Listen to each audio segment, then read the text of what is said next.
할렐루야. 아멘. 하나님의 은혜와 평강이 언제나 우리와 함께 하심을 굳게 믿습니다.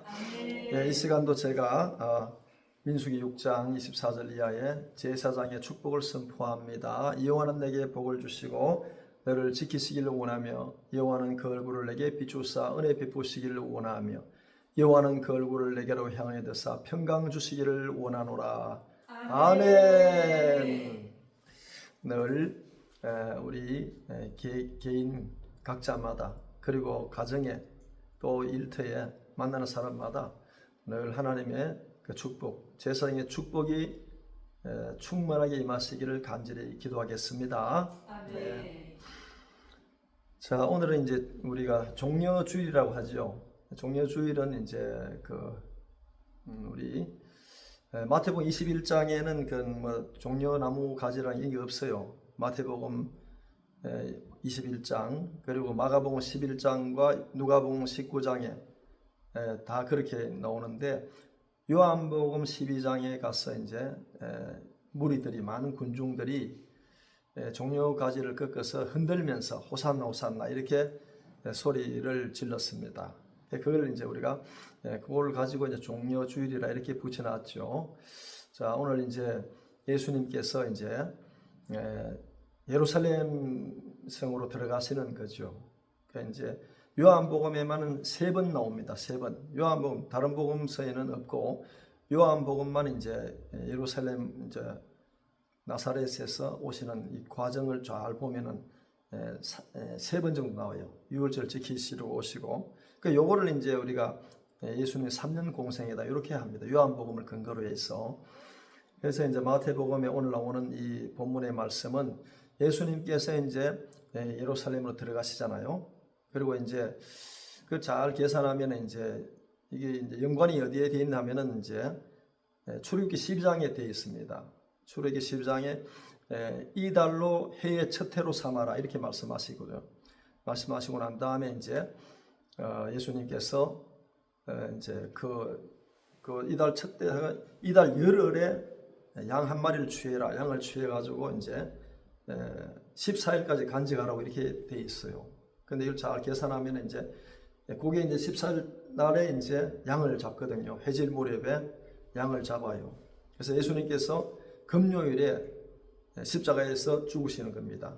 십자가에서. 그 쭉 계산하면 이제 요런 이제 요한복음을 근거로 해가지고 하면은 이제 예수님 예루살렘 들어오시고 또 이제 성전을 청결하게 하시고 무화과나무를 저주하시고 또 다락방 강론, 포도나무 강론 그렇게 하시고 체포당하시고 그렇게 이제 십자가에 처형되십니다.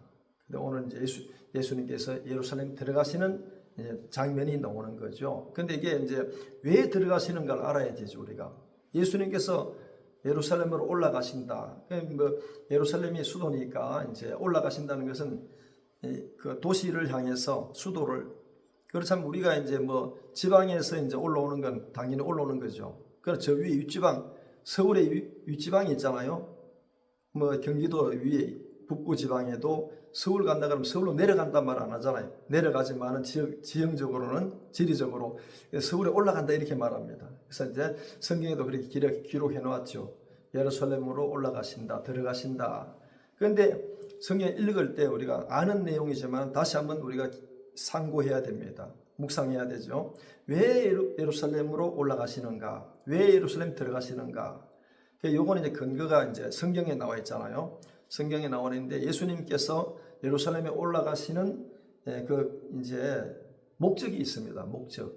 그건 분명히 예수님께서 말씀하셨죠. 그래서 복음서 전체에서 다 나옵니다. 이건 다 나오는데 특별히 마태복음 21장 요 이제 우리가 읽었잖아요. 21장 읽었는데 16장부터 시작해가지고 쭉 나오는 내용들이 있습니다. 내용이 16장에는 이제 가이사랴 빌립보에서 예수님께서 제자들에게 물으시죠. 물으시는데 사람들이 나를 누구라 하느냐? 그런데 이제 세례 요한, 엘리야, 예레미야 또는 선지자 중에 한 사람이다. 이렇게 말을 합니다. 하니까 이제 너희들은 나를 누구라 하느냐? 이렇게 예수님께서 제자들에게 물으실 때에 베드로가 주는 그리스도이시요 살아계신 하나님의 아들입니다. 이렇게 이제 말을 하지요. 그러니까 바요나 시몬아 내가 복이 있다 이를 내게 알게 한 이는 희룩이 아니다. 하늘에 계신 너희 아버지께서 이렇게 알게 하셨다 하고 이제 베드로의 신앙 고백 위에 내가 이제 교회를 세운다 그랬어요. 교회를 세우시고 음부의 권세가 침범하지 못한다 이렇게 예수님이 말씀하셨어요. 그리고 난 다음에 바로 이어지는 내용이 뭐냐? 마태복음 16장에 베드로를 칭찬하시고 그렇게 그 신앙 고백 위에 주의 교회를 세우겠다고 말씀하셨어요. 그리고 난 다음에 바로 나오는 마태복음 16장 21절에 이하에 나오는 말씀이 인자 예수님께서 스스로 말씀하시는데 이제 예루살렘에 올라가서 여기서 나오는 겁니다. 예루살렘에 올라가서 오늘 이 내용이죠. 이제 미리 말씀하신 거죠. 올라가서 대제사장들과 서기관들과 그리고 이제 장로가 먼저 장로들과 대제사장들과 서기관들에게 많은 고난을 받고 이제 죽임을 당하고 제3일에 살아나야 될 것을 비로소 이제 말씀하신 겁니다. 그러니까 이제 왜 예루살렘으로 올라가시는가 목적이 분명히 뚜렷하게 나타나는 거죠. 마태복음 16장 21절에 딱 나타납니다. 그리고 난 다음에 이거를 몇 번 순환 예고를 몇 번이나 하느냐? 마태복음 16장, 17장, 20장에 3번이나 하십니다. 3번이나 순환 예고를 하시고 드디어 이제 때가 되매 이제 예언을 성취하시려고 예루살렘 성으로 들어가는 것이죠. 들어가시면서 이제 하시는 말씀이 이제 감람산 벳박에 이제 여기 감람산은 얼마 안 되죠. 한 오리밖에 안 됩니다. 조금만 가면은 이제 예루살렘 성이지요. 감람산은 예루살렘의 올리브산이라고 하는데 이게 감람이나 올리브나 같은 말이잖아요. 거기 들어가는데 제자들에게 이제 제자 둘을 보내면서 오늘 여기 본문의 말씀이잖아요. 맞은편 마을로 가서 이제 거기 가면은 매일 나귀와 나귀 새끼가 있을 거다. 이렇게 그 제자들은 전혀 모르잖아요. 전혀 모르는 이 상황을 예수님께서 이제 지시하시는 거죠. 지시하셔서 이제 제자들을 마을로 보내시는 내용이 오늘 이 본문에 기록되어 있습니다. 그래서 이제 예수님께서 이제 3절에는 만일 누가 무슨 말을 하거든 주가 쓰시겠다 하라 그리하면 즉시 보내리라 이 말씀까지 하십니다. 그래서 아무 끝도 모르는 상황에 제자들은 이제 그 말씀을 듣고 가면은 어떤 상황이 벌어질지 모르니까 돌발 상황에 미리 대비하면서 또 말씀하시는 겁니다.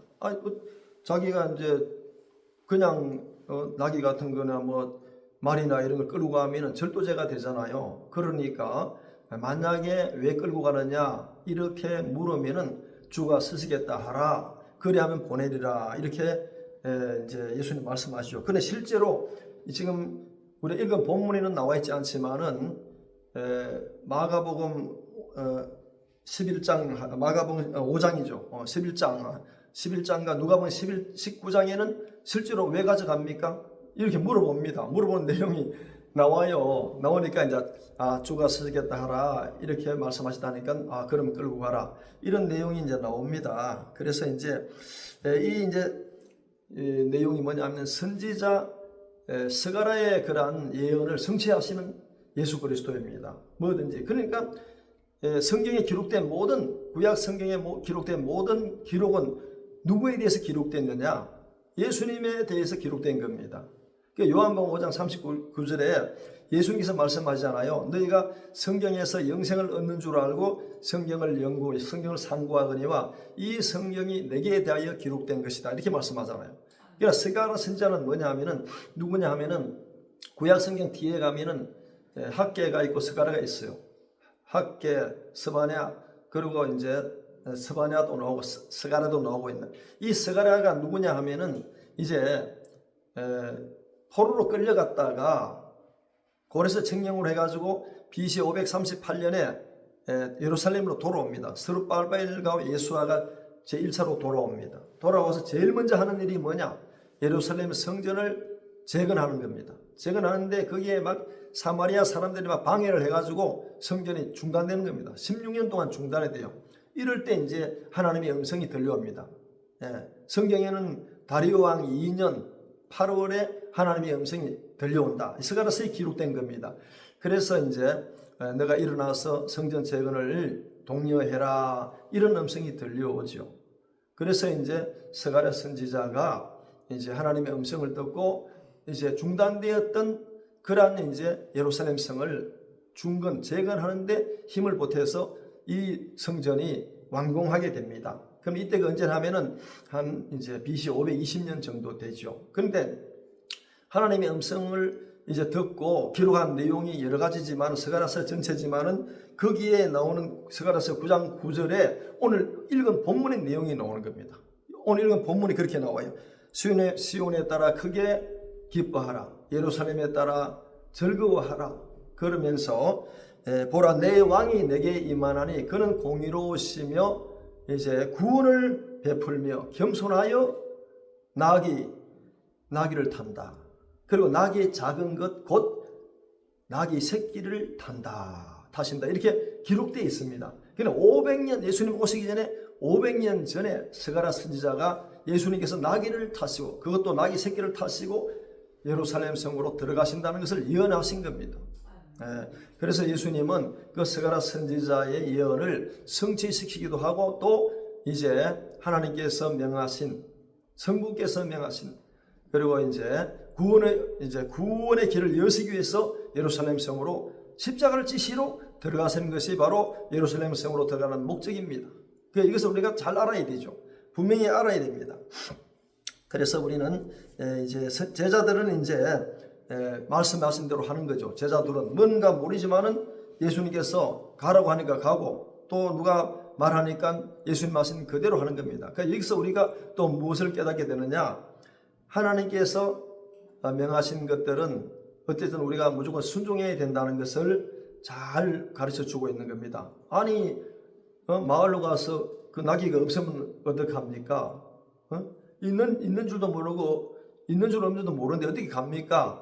이렇게 말할 수가 있는데도 이제 주님께서 하시니까 그대로 실천하는 겁니다. 그래서 저는 이게 이제 여러 가지가 많지만은 요한복음 2장에는 가나의 혼인잔치가 나오잖아요. 가나의 혼인잔치에서 포도주가 떨어졌습니다. 근데 이 마리아가 이것을 알고 예수님께 포도주가 떨어졌다고 하니까 그거 나하고 무슨 상관이 있냐? 내 때가 아직 이르지 못하였다. 이렇게 예수님 말씀하시니까 거기서 포기하지 않고 이 마리아가 하인 둘을 불러가지고 하인에게 예수님께서 무슨 말씀을 하시든지 너는 그대로 하라. 이렇게 지시하는 거죠. 그러니까 예수님께서 그 하인을 불러다가 항아리에 물을 채우라. 항아리 6이 있는데 물을 채우라. 그러니까 그 하인이 예수님의 말씀에 순종하여서 물을 뜨다가 항아리에 가득 채웠더니 그 뜨다 갖다 주라고 하니까 그 물이 변하여서 아주 최상급 포도주가 된 줄로 압니다. 그러니까 우리도 이런 성경 말씀을 읽다가 그리고 감동이 오다가 기도하다가 말씀을 듣다가 정말 하나님의 음성이 들리면은 내가 순종하면 되겠구나. 순종해야 되겠구나. 제사가 순종이 제사보다 낫다고 했으니까 그래서 하나님 기도하라고 하면 기도하고 그리고 이제 늘 말씀 묵상하라면 하나님 말씀을 묵상하고 그리고 이제 내가 거룩하니 너희도 거룩하라는 나도 거룩하여지고 증거해야 되고 진리 가운데 살아야 된다. 성령님을 소멸치 말아야 된다. 그리고 이제 악은 모든 모양으로 버려라. 이렇게 이제 말씀하시면 그것이 하나님의 음성인 줄로 압니다. 여러분의 순종의 삶을 살아갈 때에 하나님의 은총이 우리 가운데 풍성하게 임하게 될 줄로 믿습니다. 그리고 이제 나귀 새끼를 타시는 예수 그리스도다 이제 나오죠. 이제 나귀 새끼가 이제 오니까 이제 여기에 이제 드디어 이제 나귀 새끼를 탔습니다. 그 이제 이 나귀 새끼를 타는 것은 겸손하신 예수 그리스도의 모습을 보여주는 거죠. 그래서 스가랴 선지자가 스가랴 9장 9절에 예언했던 그는 겸손하여서 나귀를 타나니 나귀의 작은 것 곧 나귀 새끼니라. 제가 이제 이 나귀가 뭐냐 보니까 나귀는 당나귀를 말하는 거죠. 당나귀.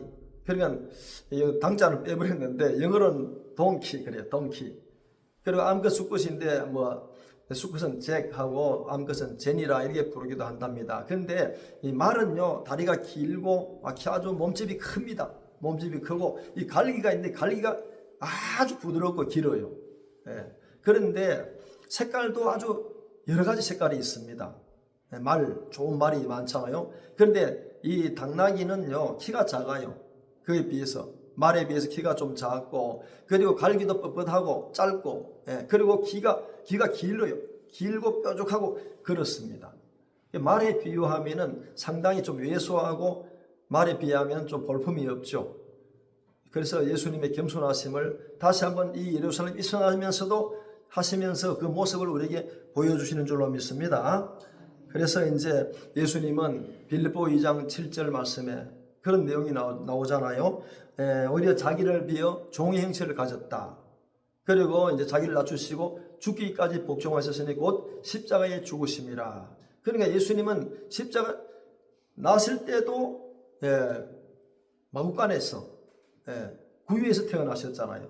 그리고 이제 죽으실 때도 이제 예수님 입성하실 때도 많은 사람이 환호를 받고 갔지만은 그러나 예수님은 나귀를 타고 예루살렘에 들어가셨다는 예수님의 겸손함을 우리가 보게 되는 겁니다. 그래서 예수님께서는 마태복음 11장 29절에 나는 마음이 온유하고 겸손하니 나의 멍에를 메고 내게 배우라. 그래야 하면은 쉼을 얻으리라. 그러니까 그리스도의 쉼을 얻는다는 것은 예수님의 겸손함을 본받을 때 우리가 몸과 마음의 쉼을 누리게 될 줄로 믿습니다. 우리가 겸손하게 살면은요, 적이 없습니다. 겸손하게 살면은요, 공격 대상이 되지 않습니다. 그렇다고 해서 비굴하게 사는 건 아니죠. 겸손과 비굴은 전혀 다른 겁니다. 예수님이 비굴하게 사셨습니까? 예수님 비굴하게 사신 적이 한 번도 없습니다. 그분은 왕이십니다. 창조주 하나님이십니다. 그럼에도 불구하고 우리에게 겸손의 모습을 보여주시고 우리가 그 겸손의 모습을 배워야 될 줄로 압니다. 그런데요, 잘 성경에 읽으면 저 마지막에 처음에도 느부갓네살 이런 왕들이나 그리고 헤롯 왕이나 이런 사람들은 보면은요 굉장히 큰 것을 좋아합니다. 그런데 요한계시록 17장에 가면은요 이런 내용이 나와요. 자, 이제 성경에는 옛뱀이 나옵니다. 요한계시록 12장 9절에 옛뱀 그리고 큰 용, 사단이요 마귀요 온천을 꿰는 자 이런 이제 형태로 나타나는데 요한계시록 특별히 요한계시록 17장에는 이제 큰 음녀가 나옵니다. 벌써 음녀 앞에 붙은 게 뭐냐? 크다는 게 붙습니다. 크다. 큰 음녀의 모습이 나오는데 그는 붉은빛 짐승을 타고 몸에 참남된 이름을 굉장히 많았다는 거예요. 참남된 이름이 가득했다. 그리고 이제 7머리와 10뿔이 있었다고 이렇게 기록하고 있습니다. 요한계시록 17장 3절에. 그리고 이제 17장 4절의 말씀은요, 그 여자는 자줏빛과 붉은빛 옷을 입고 그렇게 나왔습니다. 이게. 그리고 금과 보석과 진주로 다 꾸미고 손에 금잔을 들었어요. 금잔을 들었는데 온갖 더러운 것과 음행에 가득 더러운 것이 가득했다.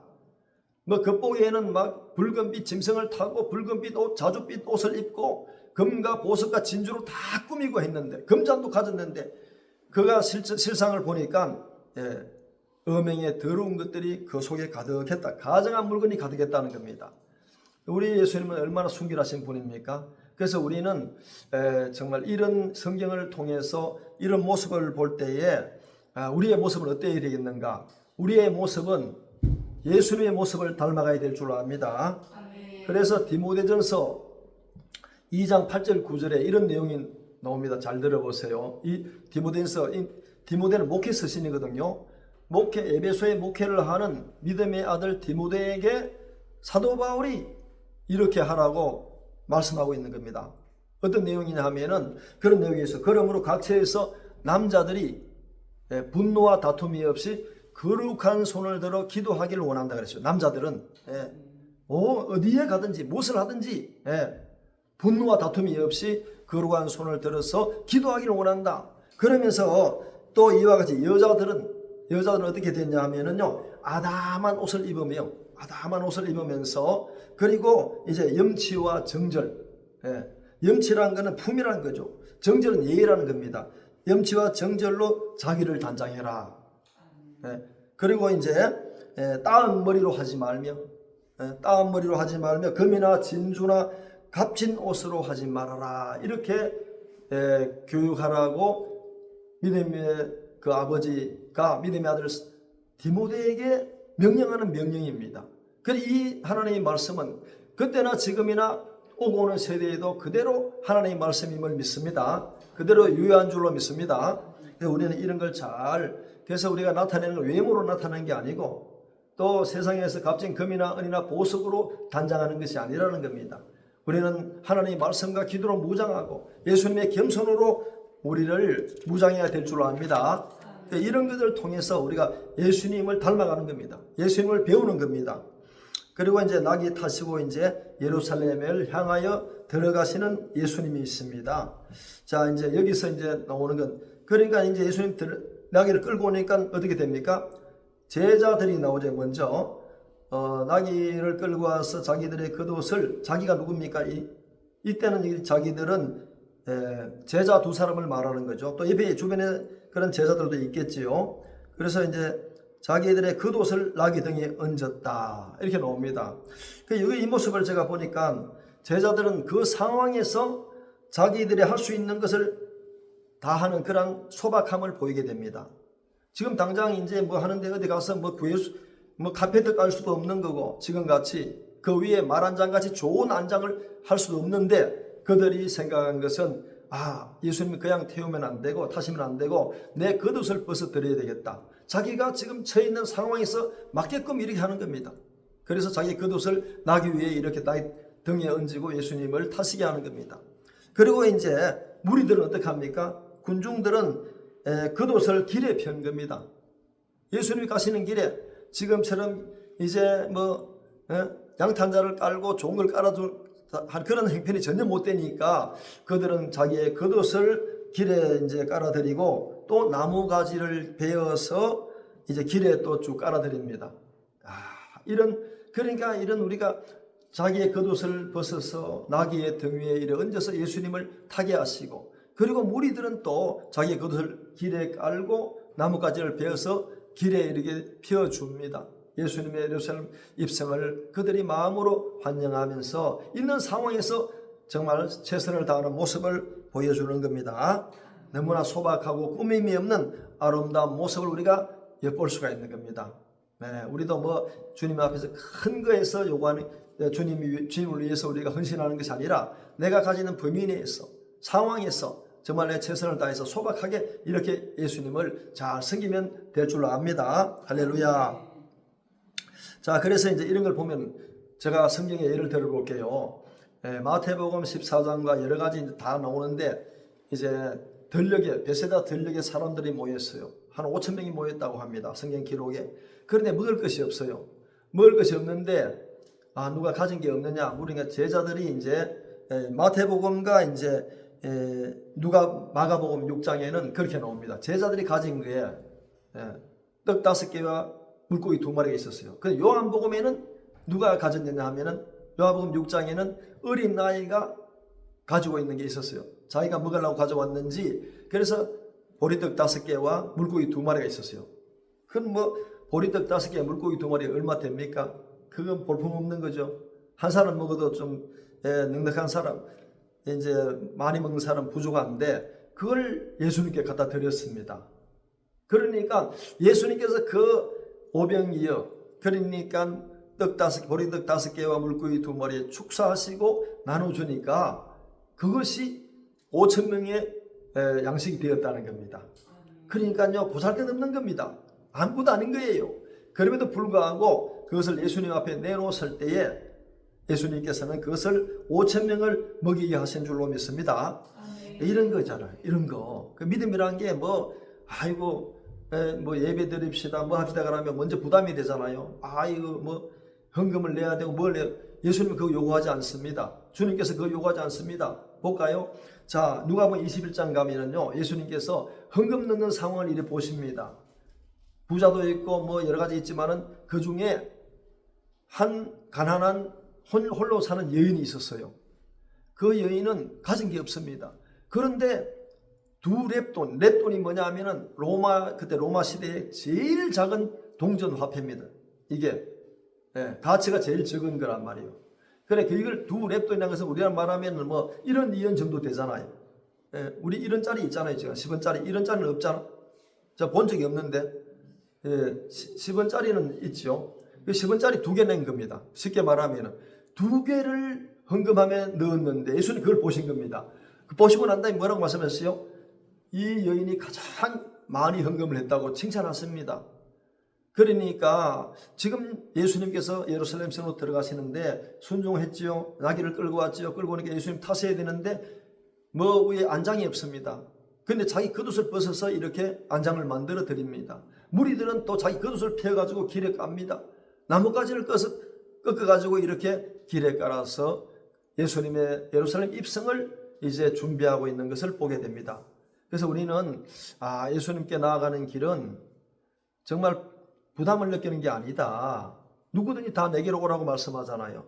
아니, 자기 몸을, 자기 생명을 우리를 위해 내어주신 분이 우리가 뭘 부담을 느낍니까? 예수님 앞에.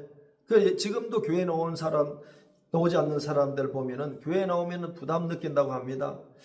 좀 이렇게 성경과는 다른 것으로 보입니다. 그런 인식이 빨리 바뀌었으면 좋겠는데 실제로 그렇게 되었다는 겁니다. 자, 그러면서 이제 뭘 하느냐? 비록 자기들은 이제 나뭇가지를 꺾고 길에 깔고 그리고 겉옷을 벗어 깔았지만은 중요한 게 나옵니다. 여기서 뭐라고 말하느냐? 호산나 호산나 다윗의 자손이여 이렇게 부릅니다. 이 사람들은 벌써 믿음이 있었던 사람이에요. 예수님을 보면서 바라보면서 지금 구원하소서, 지금 구원하소서. 예수님을 구원하실 구원주로 알았던 겁니다. 그러니까 교회에 나오면은요, 우리가 부담을 느끼는 게 아니라 나를 구원하신 예수님께 나아간다. 교회에 나오면 믿음 생활하면 내가 구원받는다, 영생 얻는다, 죄사함 받는다, 이런 믿음을 가져야 되는데 세상적으로 부담을 갖는다는 겁니다. 그래서 이 사람들은 자기가 있는 상태에서 예수님의 예루살렘 입성을 이렇게 준비하면서 같이 하면서 그 대신에 뭡니까? 두 손을 들면서 요한복음에는 막 종려가지를 들고 막 흔들면서 호산나 호산나 다윗의 자손이여 이렇게 부릅니다. 얼마나 기쁩니까? 지금 구원하소서, 지금 구원하소서. 예수님은 우리의 구원해 주신 줄 믿습니다. 그러니까 이게 누가 고백입니까? 누구의 고백? 바로 베드로의 고백입니다. 주는 그리스도였시요 살아계신 하나님의 아들이십니다. 이렇게 고백하는 겁니다. 이 사람들도. 우리도 그런 고백을 가지고 믿음 생활을 해야 될 줄 압니다. 그렇게 믿음 생활을 해야 돼요. 부담 가지지 말고 없으면 없는 대로 정말 내 마음을 다하여 성품을 다하여 힘을 다하라 그랬잖아요. 그래서 그런 믿음으로 주님께 나아가는 우리의 모습이 되어야 될 줄 압니다. 그래서 이제 그 밑에 내려가면 한 무리들이 이제 또 한 무리는 어떻게 하나? 한 무리는 호산나 호산나 막 지금 구원하소 지금 구원하소 예수님을 구원해 주로 대속해 주로 이렇게 소리 질렀습니다. 그런데 한 무리가 또 말하죠. 갈릴리 나사렛에서 나온 뭐라고 말합니까? 선지자 예수라 이렇게 말합니다. 그래서 제가 설교 시작하기 전에 마태복음 16장에 대해서 말씀했잖아요. 사람들은 나를 누구라 하느냐? 너희들은 나를 누구라 하느냐? 딱 이렇게 물으셨잖아요. 사람들은 뭐라고 합니까? 들어는 나사렛 선지자 세례 요한이라고 했어요. 들어는 뭐라 했습니까? 엘리야라고 했어요. 들어는 예레미야 또는 선지자 중에 한 사람이라 이렇게 했습니다. 그러니 이 한 무리들은 예수님이 그냥 그저 선지자다. 구약의 선지자는 마찬가지다. 이걸로 보았던 겁니다. 그런데 너희는 나를 누구나 이렇게 물으셨을 때에 베드로가 그리 말합니다. 주는 그리스도시요 살아계신 하나님의 아들이십니다. 이렇게 고백하는 겁니다. 고백이 완전히 다르잖아요. 그래서 이런 사람 한 무리는 우리가 그렇게 하게 하는 게 아니라 내 자신이 그렇게 고백하는 것이 아니라 성령 하나님께서 그렇게 고백하게 하신 줄로 믿습니다. 그러기에 우리는 예수님을 나의 주님이라고 고백하잖아요. 그러기에 하나님을 나의 아버지라고 고백하잖아요. 그래서 우리 모두는 성령님이 우리에게 임하신 줄로 믿습니다. 그래서 교회에 오는 사람들은 예수님을 그저 선자로 그렇게 믿는 사람들이 있어요. 성령님이 계시지 않는 겁니다. 예수님을 나의 주 나의 하나님으로 고백해야 될 줄로 믿습니다. 그 나의 주 나의 하나님이 나의 죄를 위해서 십자가를 지시기 위해서 죽으시기 위해서 예루살렘으로 들어가시는 겁니다.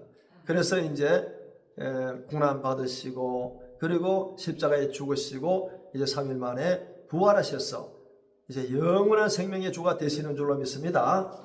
우리 다음 주는 이제 부활주일로 지킵니다.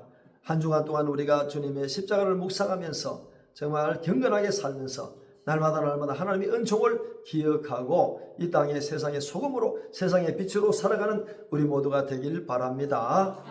호산나 호산나 외치듯이 지금 구원하소 지금 구원. 우리는 이미 구원받은 구원의 사람인 줄로 믿습니다. 당당하게 구원한 주간도 경건하게 잘 보내고 부활의 아침을 맞는 부활주일을 맞는 우리 모두가 되시길 바랍니다. 이런 은총이 우리에게 가득하기를 예수 그리스도의 이름으로 축복합니다. 아멘.